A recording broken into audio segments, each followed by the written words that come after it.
जय माँ भारती, नमस्ते हिंदुस्तान। कैसे हैं आप लोग? सलाम है भैया की तरफ से तहे दिल से। भैया फिर आ गया आप सभी के समक्ष। ऑन स्क्रीन है। आज कुछ ज़्यादा ही मौसम ख़राब है पर नो प्रॉब्लम। भैया आप लोग के लिए आज लेके आया है अपने वादे के मुताबिक मैकेनिकल इंजीनियर, इलेक्ट्रिकल इंजीनियर बताया था मैंने आपको। ITI B Tech, polytechnic, B Tech, M Tech, BE, ME, इसके बारे में तो मैं आपको व्याख्या कर दिया हूँ कि सिविल कंस्ट्रक्शन में इलेक्ट्रिकल वर्क क्या है, इंडस्ट्रियल में क्या है, इंडस्ट्रियल वर्क में इलेक्ट्रिक वर्क कैसे होता है, इंडस्ट्रियल फील्ड में अपना जो पब्लिक रेसिडेंशियल एरिया है उधर कैसे वर्क किया, उसके अंतर्गत कैसे काम होता है। पर अब मैं आज आपको जो बताने जा रहा हूँ ये मैकेनिक है। मैकेनिक में मैं आपको बता दूँ कि मैकेनिकल दो पार्टीशन है। There are two types of mechanical engineering. One is automobile and another is civil construction mechanic work. इसमें डक्ट वर्क आ जाता है और पाइपलाइन आ जाती है। पाइपलाइन में बहुत सारे वर्क आते हैं, मैं आपको बताऊंगा। सबसे पहले मैं आपको बता दूं कि ये उन लोगों के लिए भी हैं जो अंडर ITI है, पॉलिटेक्निक है, अंडर बीटेक है, एमटेक है, BE है और ME है। और वो लोग भी हैं जो सीखना चाहते हैं, पाइपलाइंस के काम सीखना चाहते हैं, पाइप फिटर बनना चाहते हैं, स्ट्रक्चर फिटर बनना चाहते हैं। ये चीज़ें भैया लेके आज आप सभी के समक्ष ऑन स्क्रीन है। ओके, चलते हैं। सबसे पहले देखते हैं कि मैं आपको ऑटोमोबाइल के बारे में बताया हूँ। आप देखोगे मेरा वीडियो तो आपको मिलेगा कि how many types of engines. Okay, petrol engine, CNG, electric engines, so many. But I am not going to talking about specially automobile. Today I am only talking about construction mechanical work. Okay? क्योंकि मैं इसको इससे पहले बता चुका हूँ। ठीक है, अब देखिए मैं सबसे पहले बताऊँ कि जो कंस्ट्रक्शन फील्ड है मैकेनिकल का, उसमें पाइपलाइंस बहुत तरीके से की जाती हैं। ठीक है ना, बायो साइंस में भी होता है। हॉस्पिटल में बना रहे हो तो हॉस्पिटल में ऑक्सीजन लाइन ले जानी पड़ती है। आप कहीं पे कोई बड़ी प्लांट, शुगर प्लांट लगा रहे हो या फिर मेगा प्रोजेक्ट का कोई लाइन देने जा रहे हो तो फायर लाइन करना पड़ता है, वहाँ पे हीट लाइन देना पड़ता है। फायर लाइन के लिए आपको चिल्ड वाटर देना पड़ता है, पर हीट वाटर आपकी मशीन के लिए चाहिए, चिल्ड वाटर भी मशीन के लिए चाहिए। और लगता है हीट वाटर मशीन के लिए नहीं चाहिए, चिल्ड वाटर चाहिए। हीट वाटर वो लेके चिलर को देता है और चिलर फिर कूल करके उसको मशीन को देता है। तो ऐसे CNG लाइन क्या है, एयर लाइन कैसे बनता है, पेट्रोल लाइन कैसे बनता है, अपना ऑक्सीजन लाइन कैसे होता है, स्टीम लाइन कैसे किया जाता है, सभी चीज़ों को भैया सिविल लाइन में लेके आया है सभी युवाओं के लिए। ओके, चलते हैं। सबसे पहले जानते हैं मैकेनिकल में जब आप सिविल कंस्ट्रक्शन में काम करने जाते हो या फिर आप इंजीनियरिंग हो तो कोई बात ही नहीं, इंजीनियरिंग डिग्री लेके आते हो तो एज आप 10+2 करके अगर काम सीखने जाते हो तो सबसे पहले लोग वेल्डिंग करने को देते हैं मैकेनिकल में। क्योंकि मैकेनिक में दो ही काम तो होता है, एक स्ट्रक्चर बनता है जो स्टील, आयरन और GI से बनता है। इसके क्या आते हैं, पाइप आएंगे, स्क्वायर बॉक्स आते हैं, चैनल्स आते हैं, आई बीम आते हैं, एंगल्स आते हैं, ये SS के भी आते हैं, GI के भी आते हैं और MS के भी आते हैं। मैं आपको SS बता दूं, stainless steel, GI galvanised iron, MS mild steel.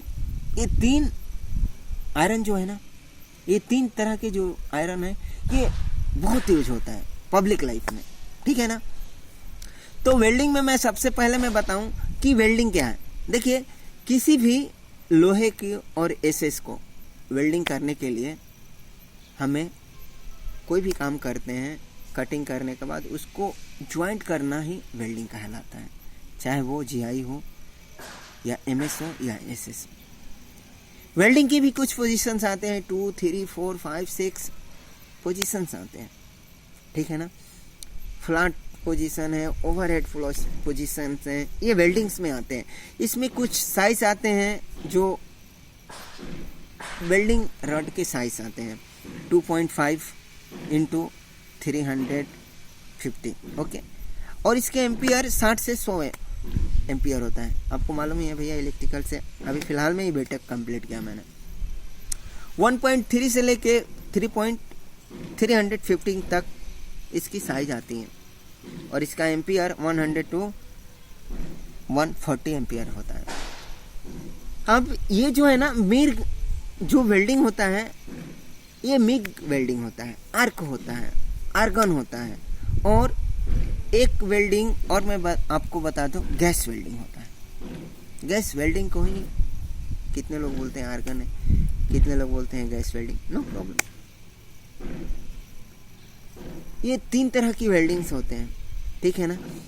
और ये साइज जो मैं आपको बताया अभी वेल्डिंग रॉड का साइज, इसमें बहुत तरह के साइज आते हैं। जब स्ट्रक्चर का आप काम करोगे ना तो उसमें साइज बदल जाती है। 5 पॉइंट के भी रॉड्स आते हैं, 6 mm के भी रॉड आते हैं।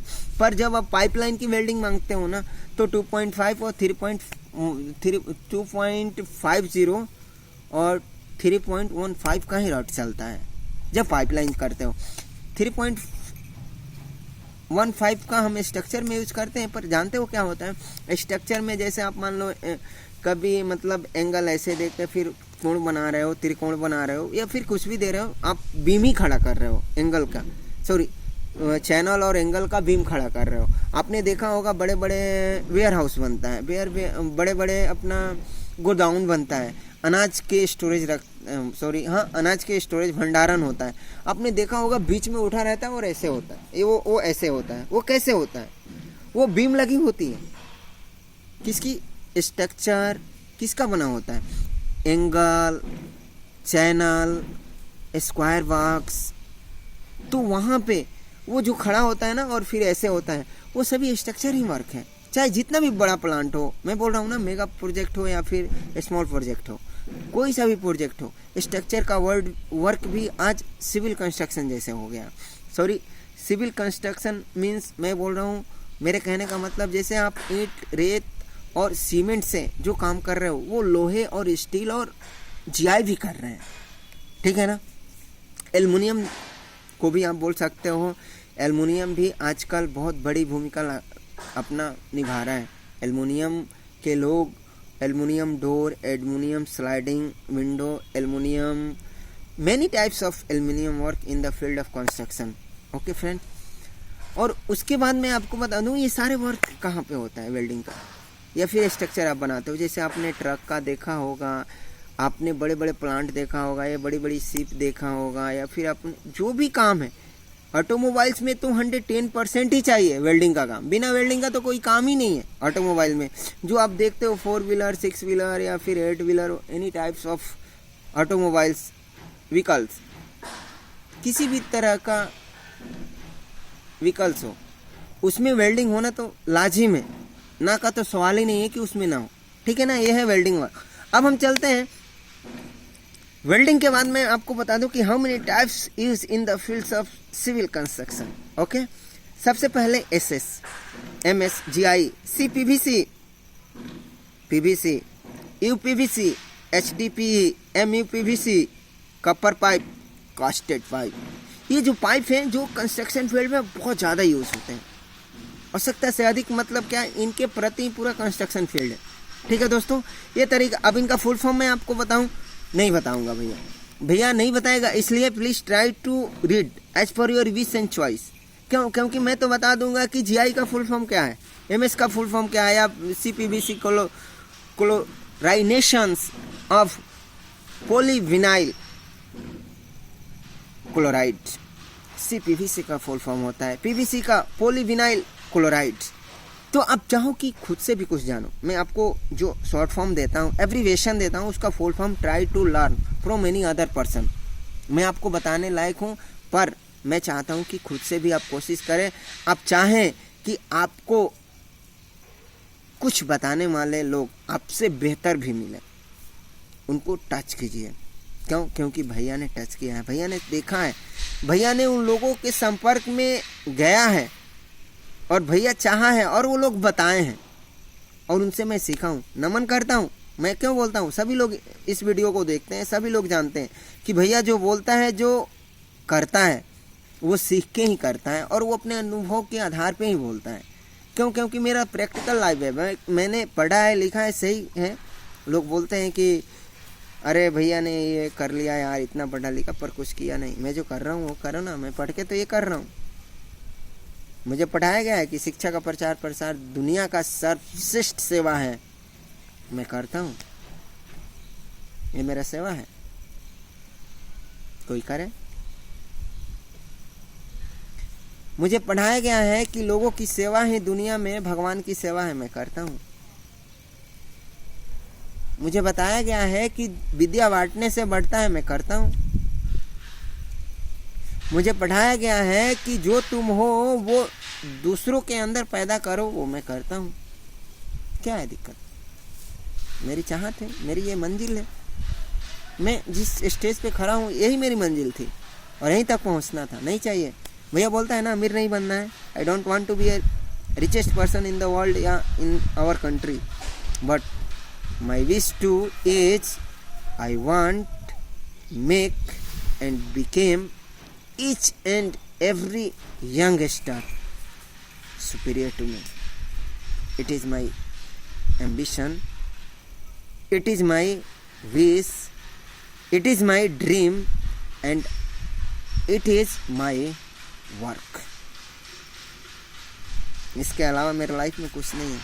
There is nothing in my life except it. In addition to it, instead of it, I have nothing. ठीक है दोस्तों, अब मैं थोड़ा आपको बता दूं कि जब हम पाइपलाइन में आते हैं तो कौन कौन से आइटम्स हैं जो पाइपलाइन को फिट करने में काम आते हैं. ठीक है ना. Elbow, bent, flange, reducer. Elbow आप समझते हो 90 को कहते हैं. बेंड और एल्बो में बहुत का फर्क है, ध्यान रखना. एल्बो एल जैसे होता है और बेंड 90 में होना चाहिए, 90 डिग्री कोण में होनी चाहिए. आपने 14 डिग्री, 30 डिग्री, 22 डिग्री कोण पढ़ा होगा. कंस्ट्रक्शन आपने बनाया, ज्योमेट्री, पाइथागोरस प्रमेय किसने नहीं पढ़ा. ठीक है ना. त्रिकोणमिति, क्षेत्रमिति और ज्यामिति, यही है पूरा सिविल कंस्ट्रक्शन. क्षेत्रमिति, मेंसुरेशन, ज्योमेट्री एंड ट्रिगोनोमेट्री, यही है. बाकी कुछ नहीं है सिविल कंस्ट्रक्शन. ध्यान रखना आप लोग. आप चाहे सिविल इंजीनियर हो या मैकेनिकल इंजीनियर हो या फिर इलेक्ट्रिकल इंजीनियर हो, एनी टाइप ऑफ इंजीनियर, अगर ये आपके पास नहीं है, you are not a good and great engineer of any types of fields of construction work. उसके बाद सॉकेट आता है, नट एंड बोल्ट्स आते हैं, बटरफ्लाई वाल्व आते हैं, थर्मोमीटर आता है, प्रेशर गैंग आता है इसके अंतर्गत, एनआरवी नॉन रिटर्न वाल्व जिसको बोलते हैं, फॉलो स्विच आता है इसके अंतर्गत, बैलेंसिंग वाल्व आता है, DIRT सेपरेटर आता है, फ्लेक्सिबल ब्लो आता है इसके अंदर. फ्लेक्सिबल ब्लो के बाद वाई स्टेनर आता है, ड्रेन कुक आता है, ऑटो एयर वेंट आता है, सेक्शन गाइड विथ स्टेनर आता है, रबर ब्लो आता है, मोटराइज्ड वाटर वाल आता है, VTU मीटर आता है इसके अंदर, एडाप्टर आता है, कपलिंग आता है, टी पॉइंट आता है इसका अंदर, एंड प्लग आता है जिसको ख़त्म कर देना होता है, ब्रास टी आता है जिसको FTA और MTA बोला जाता है. थ्रेड रॉड भी ज़रूरी होता है. जब हम हैंगिंग करते हैं ना पाइप, जैसे कि 2 इंची, 3 इंची, 4 इंची, 5 इंची, 6 इंची तक की लाइन को हम थ्रेड रॉड पे फ्लोरिंग सीलिंग में बुलेट फास्टनर हैमरिंग करके, बुलेट फास्टनर लगा के थ्रेड रॉड पे अपने उसको चैनल को एंगल को लगा के हम उसको हैंगिंग कर देते हैं. उसके ऊपर से लाइन हम लेके जा सकते हैं. ठीक है ना. उसके बाद लॉन्ग नट भी आता है, फ्लैट वाशर भी आते हैं इसके लिए यूज़ चाहिए, वाटर प्रेशर मीटर भी आता है, प्रेशर बताना है ना, गैसकेट भी आता है क्योंकि पानी लीकेज भी ना हो, एयर लीकेज ना हो, या फिर पेट्रोल जा रहा है, पेट्रोल ना, ऑयल लाइन. उसके बाद अपना टेम्परेचर मीटर भी होता है कि कितनी टेम्परेचर जा रहा है, फास्टनर, बुलेट और अपना नट बोल्ट टाइप फास्टनर भी लगता है. ठीक है ना. इसकी काम करने के लिए मैकेनिक का जो पाइपलाइन आप करते हो ना, कोई सा भी लाइन करो, मैं अभी आपको बताऊंगा लाइन कितने तरीके से आप करते हो, तो आपको मतलब थ्रेड रड की तो ज़रूरत होता ही है. नट बोल्ट के बिना तो काम ही नहीं है पाइपलाइन. क्योंकि जब आप फ्लांज को कसते हो या फिर गैसकेट लगाते हो या फिर किसी चीज़ को आप कोई वाल्व को आप कसते हो, जैसे बटरफ्लाई मैंने वाल्व का, फ्लेक्सिबल ब्लो वाल्व का आपको, अब NRV को मैंने बताया, ये सारी चीज़ नट बोल्ट पे ही टाइट होते हैं. ठीक है ना. क्या होता है वर्क, आप चिल्ड वाटर और हीट वाटर के लिए पाइपलाइन करते हो, जो मैंने पाइप्स ऑफ टाइप्स बताया। ऑयल लाइन के लिए भी आप पाइप का यूज़ करते हो, गैस लाइन के लिए यूज़ करते हो, स्टीम लाइन के लिए यूज़ करते हो, ड्रेन लाइन नाली के लिए भी यूज़ किया जाता है, एरीगेशन सिंचाई के लिए, खेतों की सिंचाई के लिए भी पाइपलाइन यूज़ किया जाता है, सीएनजी गैस के लिए भी पाइपलाइन का यूज़ किया जाता है, और एयर लाइन भी किया जाता है। ये है पाइपों का काम। और इसमें मैंने आपको बताया ना, ये जो स्टार्टिंग में how many types of pipes, यही पाइप्स हैं जो मैकेनिक के लाइन में फील्ड में यूज होता है। अब टूल्स इसके लिए क्या चाहिए मैं आपको बता दूं।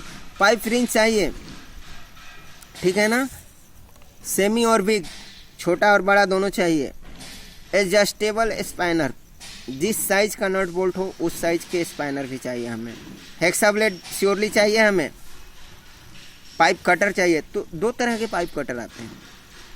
एक पाइप कटर आपने देखा होगा हाथ से, जैसे कॉपर पाइप की कटर आते हैं उसको हाथ से काटते हैं, पर कुछ पाइपें आती हैं जो स्टैंडेबल होती हैं और स्टैंड करके उसको काटा जाता है by the technical of machine.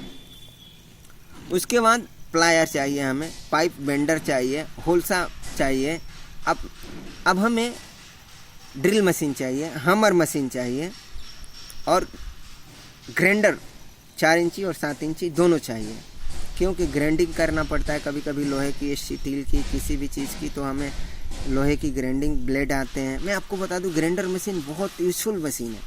आप ग्राइंडर को आप किसी भी तरीके से, आयरन को लगा दिया तो आयरन ब्लेड लगा दिया, आयरन को कट कर देगा। आप अगर वुड कटर लगा दिया ब्लेड तो वुड को कट कर देगा। अगर आयरन पॉलिशिंग का लगा दिया तो आयरन को पॉलिश कर घिसाई कर देगा। अगर आप ग्रेनाइट और स्टोन को पॉलिश करने वाली ब्लेड लगा दिया तो वो grinder is a wonderful machine and wonderful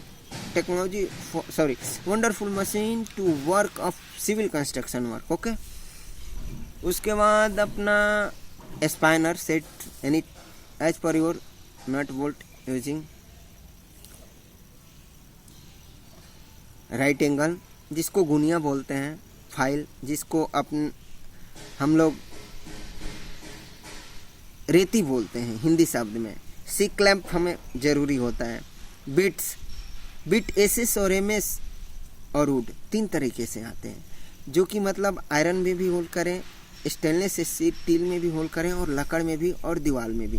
तो ये बीट जो आते हैं ना, अलग अलग प्रकार के अलग अलग साइजों में आते हैं, एज पर यूज के हिसाब से आते हैं। ठीक है दोस्तों, उसके बाद मंकी रिंच, सलाई रिंच जिसको बोलते हैं, spirit level, thread level and pipe level, तीनों की कंस्ट्रक्शन फील्ड में ध्यान रखना।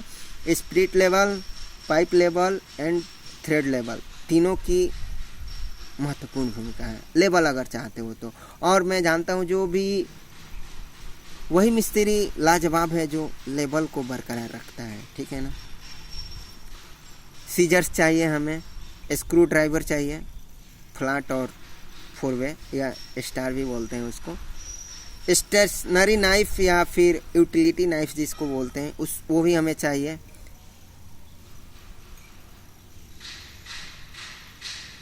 पाइप थ्रेडर डाया चाहिए हमें। आप समझ रहे हो क्या बोल रहा हूँ? जैसे 2 इंची, 1 इंची और 1.5 इंची, 6 इंची, 5 इंची, 4 इंची की हमें थ्रेडिंग करना पड़ता है। तो हम हर एक पाइप को तो थ्रेडिंग मंगा नहीं सकते, तो पाइप जैसे है वैसे आ जाता है और मशीन आता है उसको हम थ्रेडिंग कर देते हैं। तो उसमें थ्रेडिंग मतलब क्या कि मतलब उसमें वो लाइनिंग बन जाती है जिसके अंतर्गत कोई नट बोल्ट या फिर वो कपलिंग आता है, या फिर अपन उसको ये बोल सकते हैं, हाँ कपलिंग ही बोलते हैं। कपलिंग दोनों तरफ से आके उसमें ये हो जाए, कस बन जाए, टाइट हो जाए, उसके लिए थ्रेडिंग करना पड़ता है, ठीक है ना। हिट गन चाहिए। आपको मैं बताऊं हिट गन का काम क्या है। देखिए कभी कभी क्या होता है कि जब हम फायर लाइन करते हैं ना, या कभी भी कोई भी लाइन ज़मीन के अंदर डालना पड़ता है, तो उसका जैसे आप सिविल कंस्ट्रक्शन में आपने सुना होगा कि वाटर प्रूफिंग होता है, जैसे छत की वाटर प्रूफिंग होता होगा है, बाथरूम की वाटर प्रूफिंग होती है, वैसे ही ये पाइपलाइन में ना पाइपों की वाटर प्रूफिंग होती है। तो वहाँ पे हीट टर्च गन चलाया जाता है, और वो आता है एक मतलब चमड़े का बना हुआ, समझ लीजिए, और उसको वो फोल्डिंग होता है, उसको कटिंग किया जाता है पाइप की साइज के हिसाब से और उसको हीट करके पाइप में लपेट दिया जाता है, वहाँ पे यूज होता है हीट गन। ओके, पाइप की वाटर प्रूफिंग करने के लिए हीट गन का यूज किया जाता है। पाइप फ्रीजिंग मशीन, अब देखिए कभी कभी क्या होता है, पाइप बहुत हीट हो जाता है। पाइप हीट हो जाता है मतलब जैसे मान लीजिए कि हमें प्रिंटिंग करना है तो वहाँ पे डीजल को हमें 200 टेम्परेचर पे देना है, 220 टेम्परेचर पे देना है। तो वहाँ पे क्या होता है ना कि कभी थिकनेस पाइप की कम हो जाती है तो वो कहीं कहीं पे लीकेज आने लगती है। तो क्या करते हैं कि जहाँ जहाँ पे लीकेज आती है ना, हम वहाँ पे उस पाइप को कुल्ड कर देते हैं। तो वही रिफ्रीज करने के लिए वो मशीन आती है और पाइप को कहीं पे भी जैसे स्टीम दे रहे हो, वो स्टीम बहुत हार्ड जाता है, प्रेसिंग के लिए यूज़ होता है। कपड़ों की जो मतलब टेक्सटाइल की जितने भी प्रोडक्शन होती है वहाँ पे स्टीम का तो एक्सट्रीमली इसेंशियल है, वहाँ पे यूज़ करते हैं वो लोग, ठीक है ना। एक्सपोर्ट कंपनियाँ होती हैं। वेल्डिंग मशीन चाहिए ही चाहिए हमें। गैस कटर मशीन, देखिए गैस कटर एक ऐसा चीज़ है कि ऑक्सीजन और गैस, आपको मैं बता दूं, हम जो घर में यूज़ करते हैं ना एलपीजी, वो हमें हाउस के लिए यूज है, पर इंडस्ट्रियल यूज में आप जाओगे ना तो वहाँ पे 19 किलो हो जाती है। आप 14 किलो यूज़ करते हैं पर वहाँ पे, और उसकी कलर चेंज कर दिया जाता है, ब्लू एंड रेड हो जाता है, और हम जो यूज करते हैं वो केवल रेड और येलो होता है, ठीक है ना। और उसके बाद अपना O2 भी सिलेंडर लगता है, हमर चाहिए, सिचिल चाहिए, और मेजरिंग टेप तो हर जगह चाहिए सिविल कंस्ट्रक्शन में। उसके बाद डीजी जनरेटर होता है। डीजी की लाइन देखिए बड़े बड़े डीजे, क्या मैं इलेक्ट्रिकल में आपको बताया होगा कि जनरेटर कंट्रोल पैनलिंग, जनरेटर वहाँ पे चलता है जो कि मतलब 4-5 बड़ी बड़ी मशीनों को वाट और उसका केवी बहुत हाई होता है, वोल्टेज बहुत हाई होता है, वो 11,000 33,000 वोल्टेज देता है, ठीक है ना। तो उस जनरेटर को पानी चिल्ड चाहिए, पर उसमें से जो निकलता है ना, आपने गांव में भी देखा होगा, जो मतलब आम शादी वादी या पार्टियों में, बर्थडे पार्टियों में आपने भी देखा हो जनरेटर को पानी दिया जाता है। वैसे ही बड़े बड़े इंडस्ट्रियल फील्ड में आप जाओगे ना तो उसको 4 इंची 6 इंची जैसे उसकी कैपेसिटी होती है मशीनों की, डीजी की, जनरेटर की, उसके हिसाब से उसके पाइपलाइन दिए जाते हैं। और वो पाइपलाइन एक तरफ से हीट होके जाता है और ऊपर से कूलिंग टावर मतलब क्या हुआ, ऊपर से कूलिंग टावर लगा होता है जो चिल्ड करके पानी को फिर रिटर्न देता है मशीन को, और फिर वो जाके हीट होता है, फिर उसको ला के वो रिटर्न देता है, ठीक है ना। अब इसके बाद अपन क्या आपको बताएं, अब मैं आपको बता दूं some useful abbreviation of mechanical pipeline, ठीक है ना। CWR, CHWR, CHWS, chilled water return, chilled water supply, ठीक है ना। CWR condenser water return, FORAC fuel oil return and supply, HPC high pressure system, HWRS hot water return and supply, LPS low pressure condenser, LPS low pressure system, LPC low pressure condensate, MPC medium pressure कंडेंसेंट,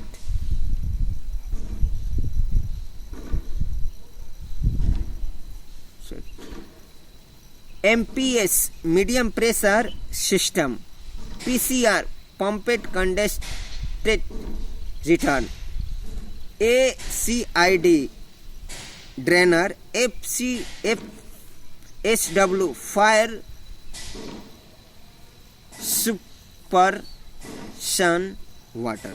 ध्यान दो कि आप यहाँ पे fire line की बात मैं बोल रहा हूँ, ठीक है ना। ये फायर लाइन सीधा शब्दों में आप समझे, फायर लाइन की ये व्याख्या है। HPW high purity water. अब आरओ प्लांट देखा होगा, आरओ प्लांट का काम है, कुछ मशीनें ऐसी आती हैं जिनको रिफाइनरी वाटर चाहिए, मतलब शुद्ध आरओ चाहिए, उसमें मतलब थोड़ा सा भी जीवाणु कीटाणु अभिमा whatever type of injurious for health, वो वायरस उस वाटर में नहीं होना चाहिए, तब वो लेती हैं। अब समझो वो मशीनें कैसी हैं कि आरओ प्यूरिफाई वाटर उनको चाहिए, तब जाके वो वर्क करते हैं, तब वो पानी लेते हैं, तब वो उसको भी हीट करके देते हैं और उसको भी फिर वो आरओ लेता है, फिर वो आरओ उसको ये करता है, रिफाइन करता है, फिर कूल भी करता है कंडेंसर, फिर लाके उसको देता है। अब करोगे ना, अब जाओगे, मैं समझता हूँ कि एक सारी बातें एक इंजीनियर समझ सकता है और एक वो फोरमैन समझ सकता है जो काम किया है, और वो कारीगर समझ सकता है जो अंडर मैकेनिकल वर्क है, ठीक है ना, चाहे वो पाइपलाइन हो या स्ट्रक्चर फिटर हो। उसके बाद बहुत सारे लाइन आते हैं, मैं आपको क्या बताऊं, बहुत सारे लाइन आते हैं। एनजी न्यूट्रल गैस जो आता है, नाइट्रोजन गैस आता है, मेडिकल एयर के लिए भी लाइन यूज किया जाता है, हीलियम के भी लिए लाइन, N2 नाइट्रोजन के लिए, NO2 नाइट्रो ऑक्साइड के लिए भी यूज किया जाता है, O2 ऑक्सीजन के लिए भी लाइन ले दिया जाता है, मेडिकल सर्जिकल वैक्यूम के लिए भी पाइपलाइन का यूज किया जाता है, लेबोरेटरी एयर एंड वैक्यूम के लिए भी हमें पाइपलाइन का यूज किया जाता है। ठीक है दोस्तों, अब मैं कलर ऑफ पाइप बता दूं आपको, green, white, black, blue, yellow, orange, red, grey, violet and purple, ये सारे कलर्स हैं जो पाइपलाइन में आते हैं। और मैं इसमें सबसे एक चीज बता दूं कि पाइप में आईडी, ओडी और सीएफ बहुत, देखिए आईडी मत आउटर डाया मतलब ऊपर उसकी गोलाई क्या है, और आईडी इनर डाया अंदर क्या है, और सीएफ मतलब सर्किल फ्रीक्वेंसी उसका कितना है, समझ रहे हैं ना। ये होता है पाइपों की, आप निकालोगे तो 1 इंची का कितना आता है, 2 इंची का कितना आता है, 2.5 इंची का कितना आता है। मैं आपको बता दूं कि पाइपलाइन और स्ट्रक्चर फिटर mm और मीटर में काम किया जाता है। ठीक है दोस्तों, और सिविल लाइन का ये मैकेनिकल वर्क mm और अपना मीटर में ही ज़्यादा काम होता है। ठीक है दोस्तों, अब इसमें एक चीज़ हो जाता है, 90 बेंड बनाया जाता है और 40 का बेंड बनाया जाता है, रिड्यूसर बनाया जाता है।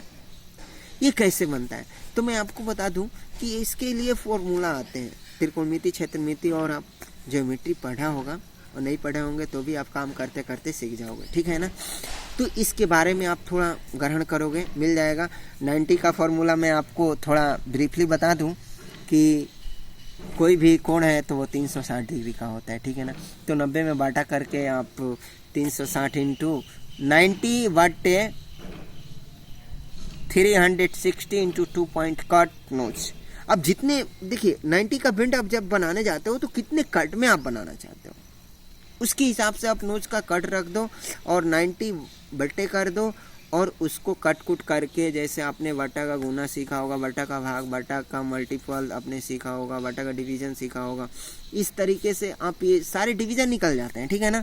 और उसके बाद में अब एक चीज़ आपको जाते जाते बता दूं कि स्टील वर्क, जैसे आप स्ट्रक्चर का काम करते हो, क्या है स्ट्रक्चर वर्क। स्ट्रक्चर वर्क में आप ग्रिल लगाते हो, विंडो का लगाते हो, गेट ग्रिल लगाते हो, मैन गेट लगाते हो, रोलर गेट लगाते हो, बड़े बड़े इंडस्ट्रियल में आप गेट की डिजाइनिंग करते हो। तो इन सब चीज़ों को कैसे बनाया जाता है, तो देखो स्ट्रक्चर फिटर इसको बोलते हैं दोस्तों। और स्ट्रक्चर फिटर में हमें वेल्डिंग और आयरन और एसएस और जीआई की मेन भूमिका, भैया बताया ना। इसमें हमें क्या क्या चाहिए, types of iron steel items for structure fitter, angle, I beam और T beam, channels, square boxes, iron plate and steel plate as पर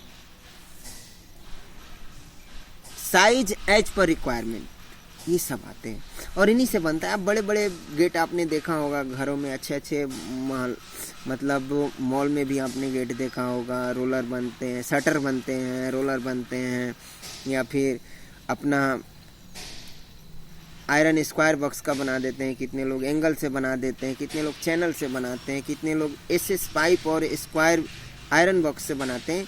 तो ये सारे काम मैकेनिकल वर्क कहलाते हैं in the field of civil construction. Okay friends, मुझे लगता है कि इसको देख के मैं बहुत हैप्पी हूँ और आप पाके भी बहुत खुश होंगे, और मुझे उम्मीद और आशा है कि आप सभी इसको अच्छे से सीखें, अच्छे से करें। देखिए, आप किसी भी फील्ड में जाना चाहते हो, सिविल इंजीनियरिंग, मैकेनिकल इंजीनियरिंग या फिर इलेक्ट्रिकल इंजीनियरिंग, इंजीनियरिंग करो तो ये मत सोचो कि मैं इंजीनियर हूँ। मैंने देखा है अपनी नज़रों से यार, आप बेशक बीटेक और एमटेक करके जाओ साइड पे, पर जो वहाँ के कारीगर आपको बताएगा ना, आपको एमटेक पढ़ाने वाला प्रोफेसर नहीं बता सकता है, ठीक है ना। भैया की प्रैक्टिकल है, भैया किसी VIT या फिर JNU या फिर BHU में पढ़ने नहीं गया, पर हाँ हमें जो सिखाया है, जिन लोगों ने बताया है, वो लोग दुनिया के अच्छे अच्छे इंस्टीट्यूट, बेंगलुरु जिसको बोलते हैं, तिरुवनंतपुरम केरला बोलते हैं, पुणे बोलते हैं, राजस्थान हैदराबाद बोलते हैं, या फिर अपना कोरिया बोलते हैं, जापान बोलते हैं, वियतनाम बोलते हैं, अमेरिका बोलते हैं, रसिया बोलते हैं, कुछ लोग हैं भैया को पढ़ाने वाले, ठीक है ना। और उनसे मैं पढ़ता हूँ, ठीक है। इससे पहले वाला वीडियो मैंने द ग्रेटेस्ट पर्सनालिटी का डाला था ना, इसमें आपने देखा होगा, उन्हीं लोगों से भैया पढ़ा है और उन्हीं लोगों से सीखा है, और वही चीज़ मैं आप सभी को देता हूँ। Okay, wishing you all have a wonderful day, fine future. भैया की ये उम्मीद और आशा हमेशा बनी रहती है कि हमारे देश की हर एक माँ बाप की युवा बेटा बेटियाँ इतना आगे बढ़े ना कि भैया सबको सलाम करें। Okay, bye bye, see you. मिलते हैं नेक्स्ट वीडियो में। भैया लेके आएगा what is word classes means how many types of parts of speech, फिर शुरू करेगा इंग्लिश पढ़ाना। Bye bye, see you.